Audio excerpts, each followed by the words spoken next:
अमीश जी, भारत की परिस्थिति इस समय ऐसी है कि सब जगह अगर काले बादल छाए हैं तो भारत उससे कैसे एकदम से इम्यून रह सकता है, और हम फिर भी उसके बावजूद इम्यून हैं। मैं पहले आपके दो अमीक जमाई और सोमनाथ भारती जी का जवाब दूंगी। ये लोग टोटली कंफ्यूज्ड हैं कि हम बायोगैस की बात कर रहे हैं, कि हम सीएनजी की बात कर रहे हैं, कि हम एलपीजी की बात कर रहे हैं, कि हम ऑयल की बात कर रहे हैं। अमीक जमाई बार बार बोल रहे हैं ऑयल का स्टॉक रशिया से ले लो। भाई, रशिया में अपने ही गैस की प्रोडक्शन नहीं है। पहले तो आप ये क्लैरिटी ले आओ अपने दिमाग में कि आप बायोगैस की बात कर रहे हो, कि गैस की बात कर रहे हो, कि आप ऑयल की बात कर रहे हो। दैट सेड, सोमनाथ भारती जी, आपने बोला कि क्या प्रधानमंत्री मोदी जी की बात में दम है। इसका बात मैं आपको फैक्ट्स के आधार पर देती हूं।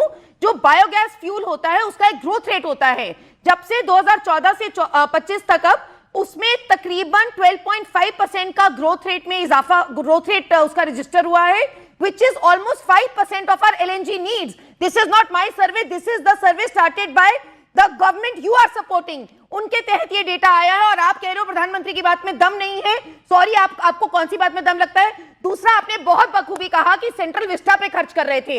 आपको यही नहीं पता कि कर्तव्य पाथ में जहां वो रहते हैं, शीश महल का कंपैरिजन उसके साथ होना चाहिए था। आपने फॉरएवर डिक्लेयर कर दिया कि उसमें भाजपा सरकार ही रहेगी। बहुत धन्यवाद। भारतीय की तरह वो बहुत अच्छी चीज है। एंड लास्ट चीज अमीश जी, लास्ट चीज जो इन्होंने 2013 का हवाला दिया, मैं 2011 के लिबिया वॉर का हवाला दूंगी।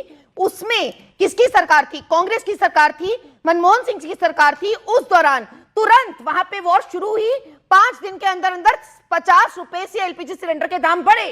तब से लेकर आज तक 15 सालों में 50 तब बढ़े और 60 अब बढ़े पे तो इतनी सियासत हो रही है। तब कैसे 50 रुपए बढ़ गए थे? क्या आपको मैं कह रहा हूं क्या